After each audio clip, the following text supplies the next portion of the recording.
Hello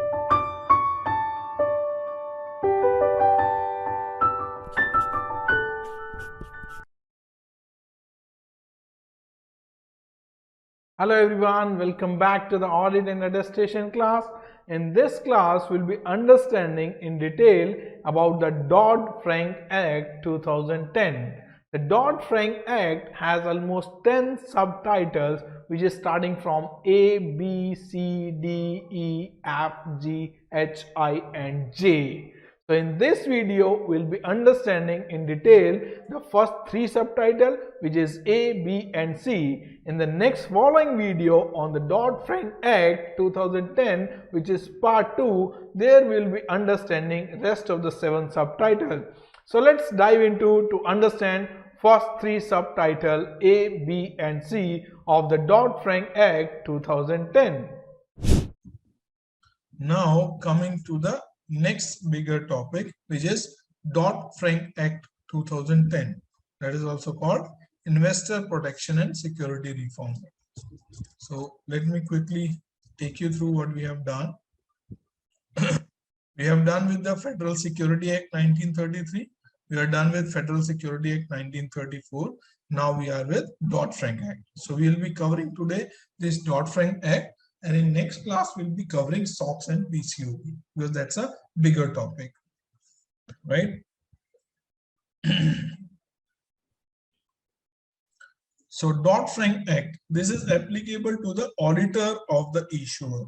So Dodo Frank Act is for the issuer, it's not for non-issuer. So anything comes under the Security Exchange Commission, it is all for the issuer, right? Whether it's Security Act 1934, Security Exchange Act Security Act 1933, Security Exchange Act 1934, Dodo Frank Act, SEC, PCOB, this all comes for the issuers only, right? For the public company. Objective is to increase the investor protection and regulatory environment. So objective of this Dodo Frank Act is to enhance the investor protection. I know in SOX 2002, they have enhanced at a great extent the investor protection, but it has further been enhanced in the Dodo Frank Act in 2010, and it has broadened the scope for the regulatory environment for ensuring the overall regulatory environment from the company standpoint of view, CPA standpoint of view, as well as for the Security Exchange Commission standpoint of view. Right? In this act, there are like 11 titles, which is from defining A to J subtitles. Right? So title number A is increase investor protection. So first title is increase investor protection. How they have ensured increase in investor protection? First, establish the investor advisory committee. So all the listed company, they mandatorily need to have an investor advisory committee. That means when the public at large buy the shares from the exchange and they have any grievance, they can reach out to the advisory committee, right? That is the basic reason of forming an investor advisory committee. That means they are communicating and advising the investor. They are taking care of all the problems directly from the investor, right? Make sense? Does the company should have an investor advisory committee for the public at large, for the investors, or not? Right? So for example, if you have bought the share of Tesla and you have any problem, to whom you will be reaching out? You cannot go to committee of investors. Yeah, so you cannot go to who is the owner of Tesla? Elon Musk. Elon Musk. You cannot go to Elon Musk and saying like this is the problem I'm facing, right? You will be reaching out to the investor advisory committee if you have any problem, right? Second is permission from SEC to gather information from investor, member, and consultant. So this investor, this title A enhance the scope of SEC, and SEC can gather more information about the investor, like who is the investor, their ID, their identification, their bank account details, their like P10s details or employer identification numbers, or maybe social securities number, to trace that respective investor to avoid any fraudulent transaction. Same way, they can take additional information of the members. Members means CPA, like what is your license number of CPA, where is your registered office, so on and so forth, right? And they can take the information of consultant as well from the company, so who all are consulting in the financial statement process, or in the IPO process, or in the security exchange process, right? So these all authority is being provided under the Dodd-Frank Act to the Security Exchange Commission. Third is SEC has granted authority to establish fiduciary duty for the broker and dealer. So what is fiduciary duty? Any idea? What is fiduciary? Faith, sir. Fiduciary is faith. Faith, yes. Anyone else would like to add? Garvit, Kashish, Kush. Any idea what is fiduciary relation or fiduciary duty? No, sir. That means you are, for example, let's say Kashish, I have given you, let's say 1 lakh rupees to buy certain furniture for my office, or buy 2 laptops for my office, right? So I have given you 1 lakh rupees. So this 1 lakh rupees is not belongs to you. It belongs to Kamal, and you have given a responsibility to buy 2 laptops of 50,000 each. So here I have given you 1 lakh rupees, but you have a fiduciary duty to deliver 2 laptops to me, right? So you are holding the monies or shares of other person on behalf of other person. So that is the fiduciary responsibility or fiduciary duty. So what is broker and dealer do? They hold the shares for investor as well as for the company. So they have certain fiduciary duty which is being defined in the Security Exchange Act. Make sense? Yes, sir. Next is streamlining filing procedure. So they have given you can say templates, forms, guidelines, interpretation, guidance to simplify the forms filing procedures. Next is rules that broker and dealer provide additional documentation to retain the investor before they purchase. So they can under the Dodd-Frank Act, they have issued rules and regulation for the brokers and dealers to take additional information of the client, of the investor. Appoint the licensing between Security Exchange Commission and retail investor. So this is very important. This maybe you may see in a couple of questions also. Licensing. So increasing investor protection in the Dodd-Frank Act has emphasized on licensing. There should be a licensing officer between the Security Exchange Commission and the retail investor, so that if the retail investor have any issue, they can reach out to the licensing officer as well, right? So one is advisory committee, that is from the company side, and licensing officer is from the Security Exchange Commission, right? If the investor has an issue, they can reach out to the investor committee, investor advisory committee of the company, or if they are not satisfied with the company side, then they can reach out to the licensing officer also. Make sense? Yes, no? Yes. Yes. Okay. So next one is increase regulatory enhancement and remedies. So first one is increasing investor protection. So how they have increased the investor protection? By giving advisory committee permission to gather additional information, giving like fiduciary duty on, like properly lay down the fiduciary duty of the broker and dealer, simplify the filing procedure, allowing a licensing officer to deal with the retail investor, right?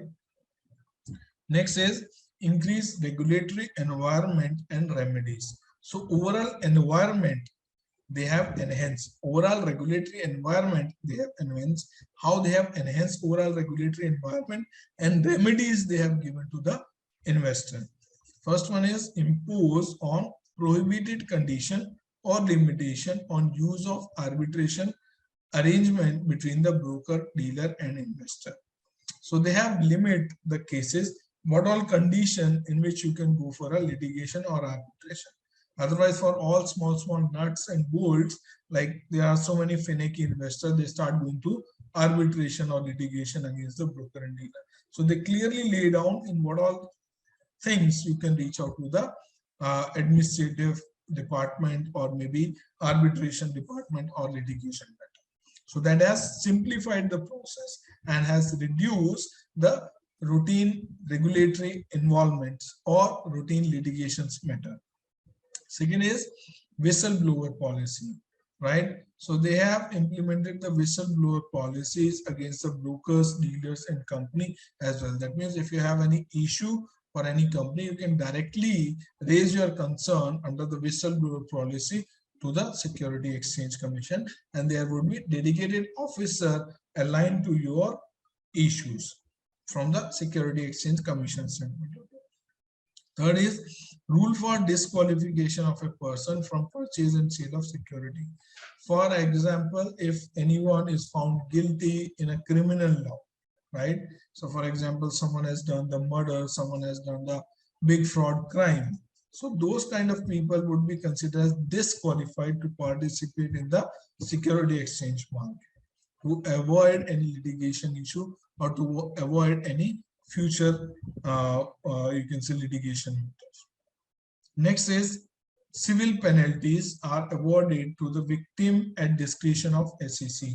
For example, if like CPA is found guilty for any misleading information, or company is found guilty, or any officer of the company is found guilty, then SEC has authority to give civil penalties as well to the respective guilty person, whether it's a CPA, it's a company, or it's any member of the company, right? So all those civil court authorities comes under the Security Exchange Commission through this Dodo Frank Act, right? And it increased the borrowing limit from 1 billion to 25 billion. That means to those company which has like less than 25 billion of borrowing comes under the small businesses, right? So these all rules and regulations is being applicable to the big businesses which has more than $25 billion of borrowings.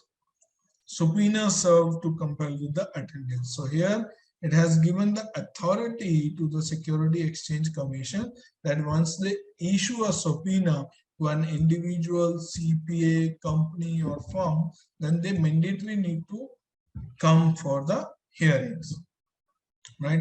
Requirement to present audit work paper at request of SEC. So CPA is required to present the audit work paper, what the work they have done for the respective audit in front of SEC and PCAOB. That comes under the Dodo Frank Act. Next is application of the same provisions, rules, regulation to the person who assists to another person in violation. And for example, I have assisted you in conducting any fraud for any company, then the law, rules and regulation applicable against you, the same rules and regulation will be applicable against me as well if I have provocated you and I have assisted you in conducting anything wrong, right? That is subtitle B. Any doubt here? Increase in regulatory enforcement remedies.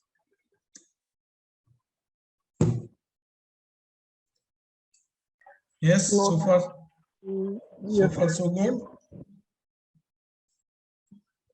Okay, so next one is improvement in regulation of credit rating agency. Do you know what is credit rating agencies? Yes, sir. Like CARE. Yes, CARE, S&P, Moody's. Have you heard about CRISIL? Yes, sir. Right? These all companies are called credit rating agencies. Why it is important to discuss credit rating agency? Because these credit rating agencies provide credit rating to the listed company stocks, right? Whether they are A category, A plus category, AA category, B category, B plus, C category, C plus, C plus plus, so on and so forth. They give the rating to the respective stocks. And according to the rating, their stock valuations actually work in the market. That is the reason these rating agencies plays a significant or vital role in the stock exchange market. Earlier, there was not much regulation on the rating agency from the Security Exchange Commission.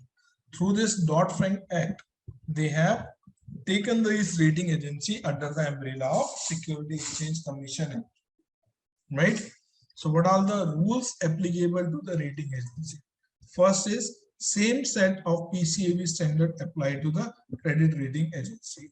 That means what all rules and regulation applies to the company who are listed in stock exchange, same rules and regulations are applicable to those credit rating agency who are giving the ratings to the listed company. Right? Make sense? Yes, no? Yes, sir. Second is submit internal control report to the SEC.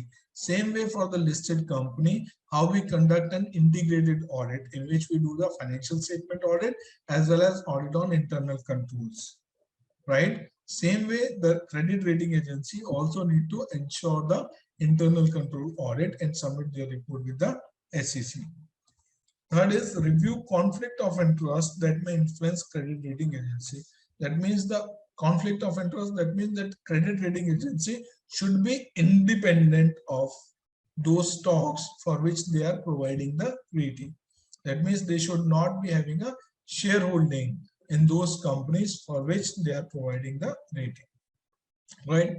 Next is SEC must establish office to promote accuracy in the credit rating issued. Right? So those credit rating company issue the rating for the listed company stocks. Right? So they Security Exchange Commission, they need to permanently have an officer from the Security Exchange Commission sitting in the credit rating agencies, so that they are concurrently reviewing or overviewing the work performed by the rating agency, credit rating agency, because it plays a very, very significant role on the security exchange as well as on the individual stock. If anything went wrong, it will have a bigger impact on the public interest. So it's so significant that SEC implant their specific officer in the credit rating agency office in itself. Right? Next is SEC must prescribe the rule with respect to procedures, methodologies, professional qualification of the rating analyst. So like how a CPA firm is required to have qualified CPA or licensed CPA to sign the financial statement, same way the credit rating agency is also required to hire the specific qualified people,